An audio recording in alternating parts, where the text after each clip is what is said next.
guys, welcome back to my channel. Today I'm going to be talking about a library book haul. So I have a stack of books here that I thought looked interesting and might dive into here soon. So I wanted to share them with you. On this channel I read a lot of nonfiction mostly, although occasionally I do read some historical fiction or fiction if it strikes my fancy, but lately I've just been in a nonfiction kind of mood. This one is Susan Ronald, The Pirate Queen, Queen Elizabeth, Her Pirate Adventurers, and the Dawn of Empire. I thought that looked really good. Kind of a thicker one. This one I had heard another booktuber talk about. Praise Song for the Kitchen Ghosts.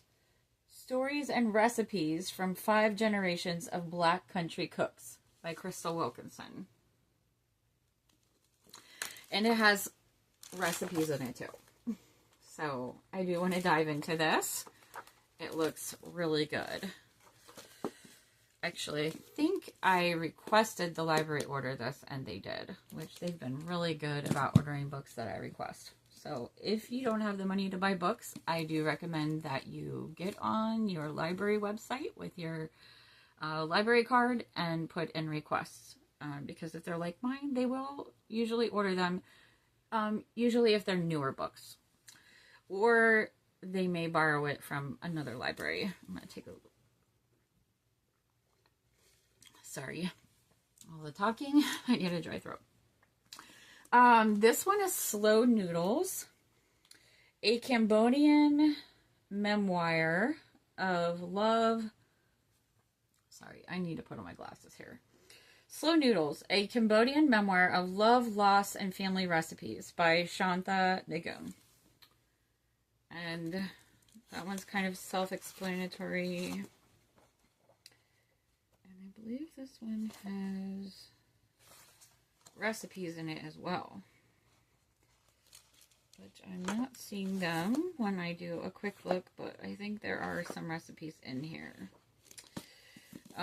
This one, it says, in Slow Noodles, Shantha Nigam recounts her life as a Cambodian refugee who lost everything and everyone, her home, her family, her country, all but remembered tastes and aromas of her mother's kitchen.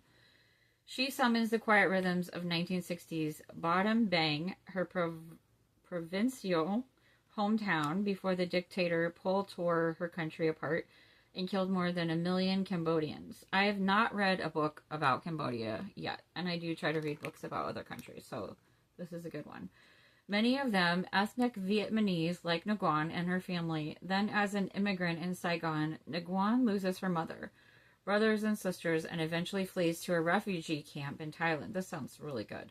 For 2 decades in exile, she survives by cooking in a brothel, serving drinks in a nightclub, making and selling street food, becoming a suture nurse, and weaving silk. Wow. Nguyen's irresistible spirit and determination come through in this lyrical memoir that includes more than 20 family recipes. Yes, so there's recipes in here, such as sour chicken lime soup. That sounds good.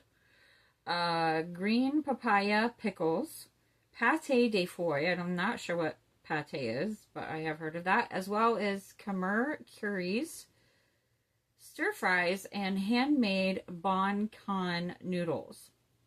Though through it all, recreating the dishes from her childhood becomes an act of resistance, of reclaiming her place in the world, of upholding the values the Khmer Rouge sought to destroy, and of honoring the memory of her beloved mother, whose Slow Noodles approach to healing and cooking prioritized time and care over expediency. Slow Noodles is an inspiring testament to the power of food to keep alive a refugee's connection to her past and spark hope for a beautiful life. That sounds really fantastic. And the good thing with library books, if they do go back, you can just check them out again. This one, because I'm kind of a history nerd, David Crockett, The Lion of the West by Michael Wallace. That's kind of self-explanatory. This one I have checked out more than a few times and started it and have not finished, but I think it sounds really good. A Wife in Bangkok, a novel. This one is fiction. So I told you once in a while I do read fiction. I believe it's about a woman whose husband wants her to move to Bangkok. She doesn't want to leave her job she loves and everything familiar in her small Oklahoma town. It's 1975. However, and Crystal, with traditional values, feels she has to be a good wife and follow her husband. Crystal finds beauty in Thailand. Okay, so it's Thailand. But also isolation and betrayal, fighting intense loneliness and buffeted by a series of frightening and shocking events. She struggles to adapt to a very different culture while battling a severe depression. Ultimately, she must decide whether her broken relationship with her husband is worth saving. Sounds good. Sounds really good. This one is Off the Grid Adventures with a Clueless Craftsman. It's called Cabin by Patrick Hutchinson. This one is fairly new, and I believe the library would order this for you if you would like. Let's see here. A memoir of the author's journey from an office job to restoring a cabin in the Pacific Northwest, based on his wildly popular piece in Outside Magazine. Wits End isn't just a state of mind, it's the name of a gravel road, the address of a rundown, off-the-grid cabin, 120 shabby square feet of fixer-upper Patrick Hutchinson purchased on a whim in the mossy woods of the Cascade Mountains in Washington State. To say Hutchinson didn't know what he was getting into is no more an exaggeration than to say he's a man with nearly zero carpentry skills. So it sounds kind of funny. Humorous. Well, used to be. You can learn a lot over 6 years of renovations. Cabin is the story of those renovations, but it's also a love story of a place of possibilities and of the process of reconstruction, of seeing what could be instead of what is. It is a book for those who know what it's like to bite off more than you can chew, or who desperately wish to. Sounds so good. This one, I believe, is also fairly new, so you could order this from the library as well.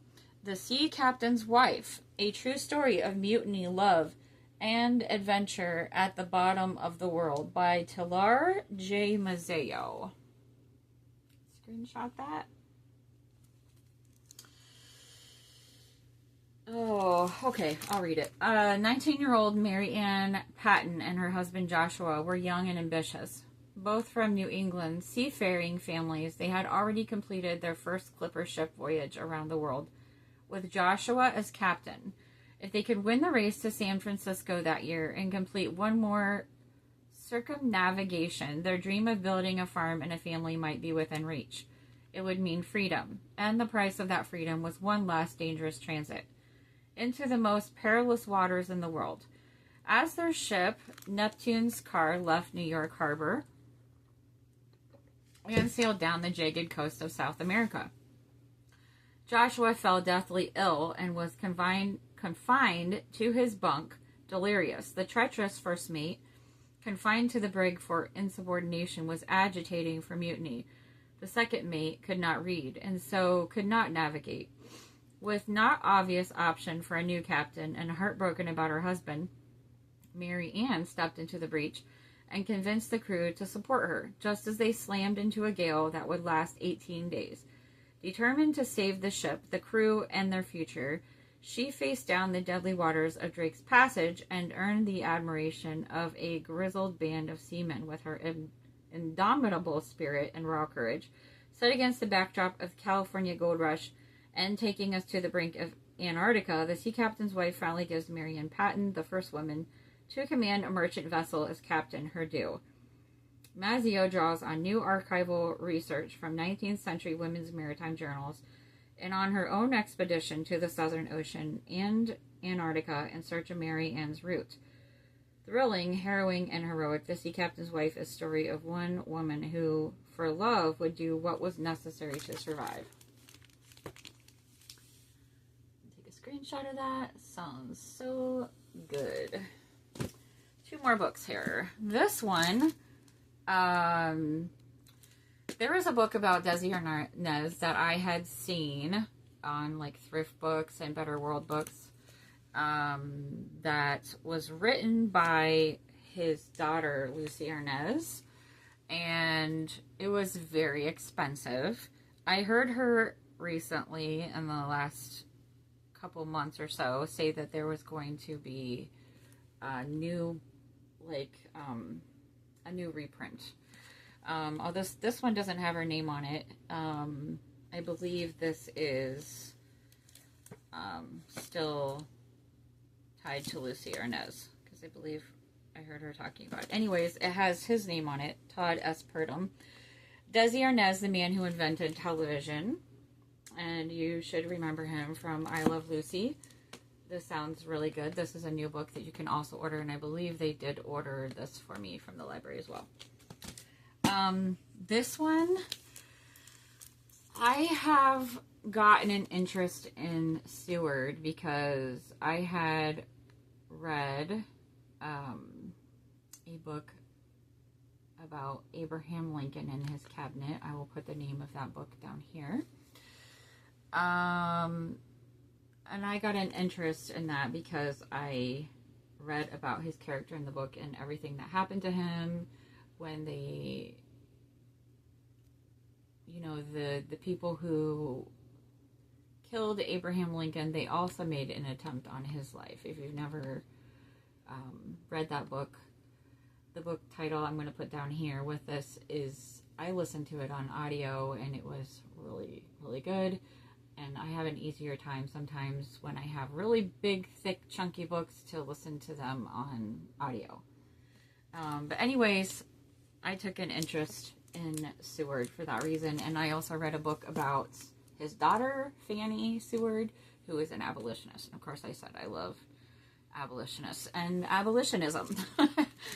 Anyways, Seward, Lincoln's Indispensable Man by Walter Starr. That is self-explanatory. And that one has been at the library for a while. So, I think that's it for today. I hope I gave you some books. Maybe if you're having a dry spell, you don't know what to read next. Maybe you'll take interest in some of these books I talked about today. And get on down to the library and get something to read. Or maybe you want to order one of these books for yourself. Anyways, if you're still here watching this after I've rambled on for a while about books, I hope that you will like and subscribe the video. Maybe come back again. Maybe watch some of my other videos. I just do this for fun because I love books. So thank you for stopping by. And I hope you all have a terrific day.